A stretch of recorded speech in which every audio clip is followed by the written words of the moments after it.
মানে যদি এমন হতো যে বেনামাজির জানাজা হয় না, আমার মনে হয় নামাজির সংখ্যা বাড়তো। যদি এমন হতো বেনামাজির সাথে কেউ মেয়ে বিয়ে দিবে না, ছেলে বিয়ে দিবে না, আমার মনে হয় নামাজি বাড়তো। যদি এমন হতো বেনামাজির সাক্ষী গ্রহণ করা হবে না, কি গ্রহণ করা হবে না, যদি এমন হতো যে বেনামাজি ছেলে তার নামাজি বাবার সম্পদের অধিকার পাবে না, তাইলে মনে হয় নামাজি বাড়তো। এগুলো আমি বলিনি, এগুলো মুহাম্মদ সাল্লাল্লাহু আলাইহি সাল্লাম বলছে। বেনামাজি বেওয়ারিশ থাকে, কারো ওয়ারাসাত পায় না। বেনামাজি কি পায় না?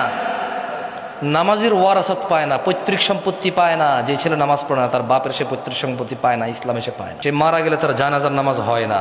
বেনামাজি জামাই নামাজি বউ বিয়ে টিকে না হিসেবে, কারণ বাইনাল আবিদি ওয়া বাইনাল কুফরি তারকুস সালাত। বান্দা ও কুফরির মধ্যে পার্থক্য হচ্ছে নামাজ ছেড়ে দেওয়া। তো কাফের আর মুসলমানের তো বিয়ে টেকে না। বাইনাল আবদি ওয়া বাইনাশ শিরকি ওয়াল কুফর তারকুস সালাত। বান্দা